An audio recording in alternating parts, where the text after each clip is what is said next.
Hey guys, welcome back to the channel. My name is Vishu. In today's video, we will be seeing the difference between a full suspension mountain bike and a cross country hardtail mountain bike. इन दोनों में से कौन सी particular bike best है? Also, if you are looking forward to participating in cross country mountain bike races in India, तो आपके लिए इन दोनों bike में से कौन सा बाइक सबसे ज्यादा बेटर रहेगा? ये सारी डिटेल्स आज के इस वीडियो में मैं आप सभी लोगों के साथ शेयर करूंगा. So, इनकेस अगर आप मेरी वीडियोस को पहली बार देख रहे हो YouTube पे, तो मेक श्योर आप इस चैनल को सब्सक्राइब कीजिए एंड साथ ही जो बेल बटन है उसमें ऑल नोटिफिकेशंस को ऑन करके रखिए ताकि मेरी वीडियो सबसे पहले आप सभी लोगों के पास पहुंच जाएगी. Now, one of the common difference between a full suspension mountain bike and a hardtail mountain bike is the appearance. If you see the overall appearance of a full suspension mountain bike, तो आपको उसमें दिखेगा कि इसके frame के middle में यहाँ पे आपको एक रियर शॉक देखने को मिलता है which absorbs all the lateral shock जो भी आपके बाइक को मिलता है जब आप ट्रेल में राइड करने के लिए जाते हो या नॉर्मल राइडिंग के लिए भी जाते हो. इस तरीके का पार्ट आपको एक हार्डटेल बाइक में देखने को नहीं मिलता है बिकॉज जो एक हार्डटेल बाइक होता है उसमें इस तरीके का रियर ट्रायंगल नहीं होता है. उसमें आपका जो पूरा यूनिट होता है वो पूरा कंबाइंड रहता है instead of having a rear shock. Another difference कि ये जो फुल सस्पेंशन माउंटेन बाइक है इसका ओवरऑल पूरा ज्योमेट्री एंड इसका पूरा डिज़ाइन एक हार्डटेल बाइक के मुकाबले काफ़ी ज़्यादा डिफरेंट होता है जिसके वजह से जो एक फुल सस्पेंशन माउंटेन बाइक होती है वो एक हार्डटेल बाइक के मुकाबले काफ़ी डिफरेंट देखने में लगती है. Now if you look forward to a hardtail mountain bike तो इसका जो आप पूरा फ्रेम देखोगे वो पूरा एक वन यूनिट में पूरी तरीके से बना हुआ है. इसके सेंटर में कोई भी रियर का शॉक नहीं है जो रियर के पूरे शॉक को अपने अब्जॉर्ब कर ले उस सस्पेंशन के थ्रू. सो हार्डटेल बाइक में आपको इस तरीके का पूरा जो फ्रेम ज्योमेट्री होता है रियर में पूरी तरीके से हार्ड टेल होने की वजह से इन बाइक्स को बोला जाता है हार्ड टेल. नाउ ये जो फ्रेम है ये एक क्रॉस कंट्री हार्डटेल फ्रेम है. मींस इस तरीके की बाइक को आप cross country racing and cross country riding के लिए पूरे तरीके से यूज कर सकते हो. जो फुल सस्पेंशन माउंटेन बाइक आती हैं वो कई बार एक्सी प्लस ट्रेल राइडिंग के लिए बनाई जाती हैं जिसको आप क्रॉस कंट्री रेसिंग में भी यूज कर सकते हो as well as trail riding के लिए भी यूज कर सकते हो बिकॉज जो उनका यहाँ पे हेड ट्यूब होता है.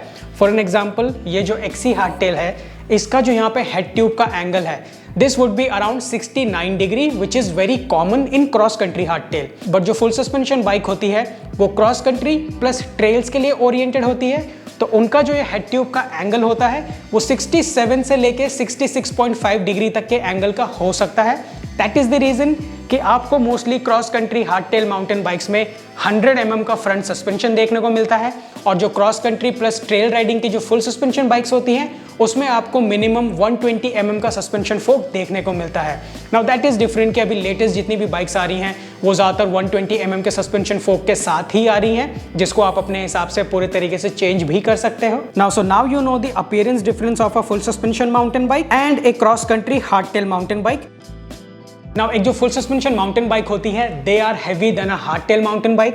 If I see this bike अगर मैं एक 1 लाख रुपए के बजट में बाइसिकल को देखूं तो उसमें आपको इस तरीके की जो फुल सस्पेंशन माउंटेन बाइक होती है वो अवेलेबल होती है.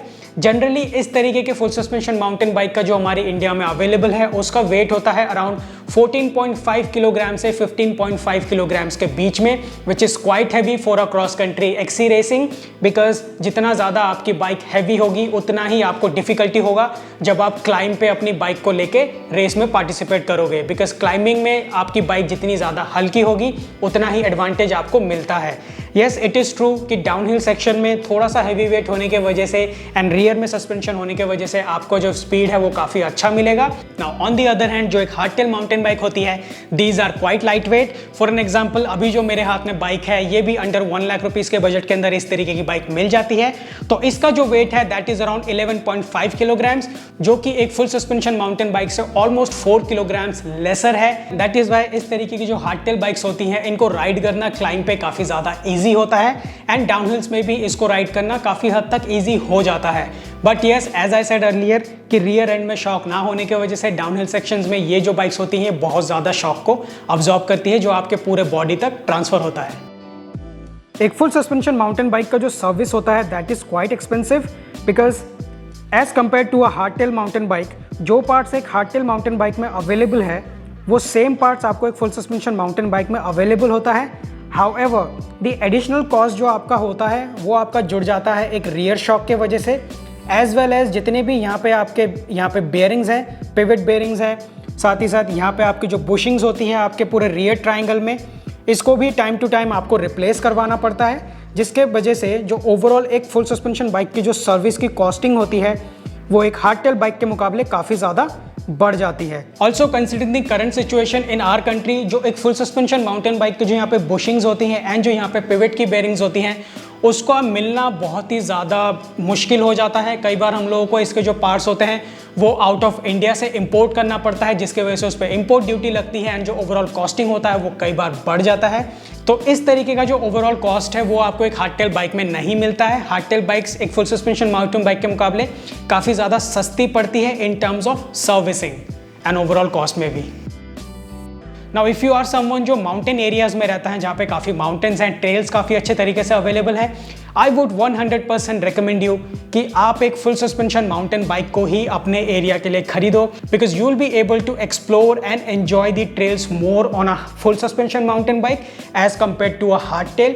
बिकॉज जो हार्डटेल बाइक्स हैं वो डाउनहिल में उतना ज़्यादा मज़ा नहीं देती है जितना मज़ा एक फुल सस्पेंशन बाइक में आपको मिलता है। सो अगर आप एक ऐसे राइडर हो जो माउंटेन में रहता है and you are not very keen on participating in races, you are more keen on riding for fun, so I would recommend कि आप एक फुल सस्पेंशन माउंटेन बाइक को ही अपने राइडिंग के लिए खरीदो, जिससे आप उसमें काफ़ी तरीके के डिफरेंट राइड्स को कर पाओगे, आप ट्रेल्स को काफ़ी अच्छे तरीके से एंजॉय कर पाओगे एंड आपका जो ओवरऑल मूड होगा एंड ओवरऑल जो क्वालिटी ऑफ लाइफ होगी वो भी काफ़ी हद तक इंप्रूव हो जाएगी। Now in terms of hardtail, so if you are someone जो मेट्रो एरियाज में रहते हैं एंड यू आर समवन जो चाहता है कि वो क्रॉस कंट्री रेसिंग में पार्टिसिपेट करे, even if you are living on a mountain areas, so I would recommend कि आप एक हार्डटेल बाइक को ले सकते हो, बिकॉज जो एक हार्डटेल बाइक है ये क्रॉस कंट्री रेसेस के लिए काफ़ी आइडियल मानी जाती है, because they are faster than a full suspension mountain bike in this segment, उस प्राइस ब्रैकेट में।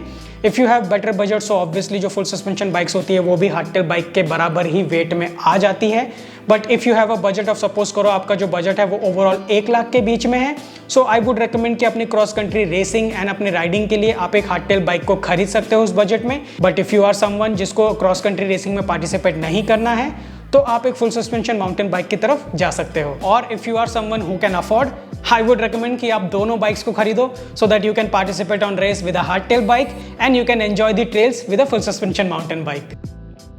Now let's see the reason why I recommend a hardtail mountain bike over a full suspension mountain bike for cross country racing. It is simply because जो एक hardtail mountain bike है उसमें जो आपको parts मिलते हैं वो एक full suspension mountain bike के मुकाबले काफ़ी अच्छे मिलते हैं. For an example, if you have a budget of 1 lakh rupees, तो 1 लाख रुपीज़ के अंदर आपको जो एक हार्डटेल बाइक मिलती है उसमें फ्रंट में आपको रॉकशॉक, मैनीटू या उसके तरफ से जो एयर का फोक होता है वो आपको मिल जाता है. जो रियर में आपको जो कंपोनेंट्स मिलते हैं वो 1/11, 1/12 के मिलते हैं. जो ओवरऑल फ्रेम होता है वो काफ़ी ज़्यादा लाइट वेट होता है एंड जो व्हील सेट्स होते हैं वो भी लाइट वेट होते हैं, जिसके वजह से आपकी ओवरऑल बाइक काफ़ी ज़्यादा लाइट वेट होती है, जो आपको क्रॉस कंट्री रेसिंग में, लॉन्ग डिस्टेंस टूरिंग में as well as endurance ride में आपको काफ़ी ज़्यादा हेल्प कर सकती है. And when we see a full suspension mountain bike, तो 1 लाख रुपए के बजट के अंदर आपको इस तरीके की पॉलीगन सिस्क्यू D5 जो होती है या फिर GT वर्ब एलीट या फिर जो डिकैथलन की रॉक राइडर ST560S आती है वो आपको मिलती है, जो कि फर्स्ट ऑफ ऑल वेट में बहुत ही ज़्यादा हैवी होती है. जो उसके अंदर कंपोनेंट्स होते हैं वो ऑलमोस्ट एंट्री लेवल के होते हैं. फॉर एन एग्जांपल, ये जो माउंटेन बाइक है इसमें जो कंपोनेंट आपको ड्राइव ट्रेन में मिलता है वो एक नॉर्मल हार्डटेल बाइक जो हमारी 30 से 40,000 के बीच में आती है उसमें मिलने वाला कंपोनेंट इस बाइक में आपको देखने को मिलता है. लाइक आई बिलीव जो B-twin की बाइक्स है उसमें आपको 1 बाइक का ड्राइव ट्रेन देखने को मिलता है, बट पॉलीगन के 1 लाख के बजट में तो आपको 1 बाइक का ड्राइव ट्रेन देखने को नहीं मिलेगा. सेकेंड थिंग, जो इसमें फ्रंट का सस्पेंशन मिलता है स्टॉक, वो कॉइल होता है, जिसके वजह से ओवरऑल बाइक का जो वेट है वो और ज़्यादा बढ़ जाता है. एंड कॉइल फोक का परफॉर्मेंस एक एयर फोक के मुकाबले काफ़ी हद तक कम होता है, जिसके वजह से वो उतनी अच्छी तरीके से चीज़ें अब्जॉर्ब नहीं कर पाती हैं. सो if you have a budget of 1 lakh rupees, I would 100% recommend, अगर आपको रेसिंग करनी है तो आप एक हार्डटेल बाइक को ही खरीदो, और अगर आपको फन ट्रेल राइड्स करनी है, ट्रेल्स में श्रेड करना है, तो आप एक फुल सस्पेंशन माउंटेन बाइक को ले सकते हो. बट मेक श्योर कि उसके फ्यूचर में जाके आप उसके फ्रंट सस्पेंशन को जरूर चेंज कर देना to enjoy it more. So guys, आपके हिसाब से कौन सी बाइक आपके लिए सबसे ज़्यादा बेस्ट है, एक फुल सस्पेंशन माउंटेन बाइक या फिर एक हार्डटेल माउंटेन बाइक? आप मेरे को कमेंट सेक्शन में ज़रूर बताना. जब आप कमेंट करते हो तो मुझको पता चलता है कि आप लोग कौन हो, आपके साथ इंटरेक्शन करके मेरे को अच्छा लगता है. सो प्लीज़, अगर आप इस वीडियो को देखते हो तो कमेंट ज़रूर कीजिएगा. इस वीडियो को लाइक ज़रूर करना यार, काफ़ी मेहनत लगती है एक वीडियो को बनाने के लिए. जब आप लाइक करते हो वीडियोज़ को तो यूट्यूब उसको और भी आगे तक पहुंचाता है, लोगों को दिखाता है।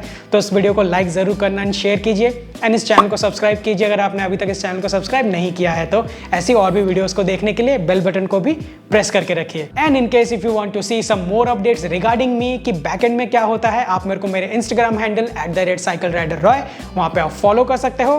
तो मैं मिलता हूँ आपसे अगले वीडियो को लेके। Until then keep pedalling, stay fit and always smile. Bye bye.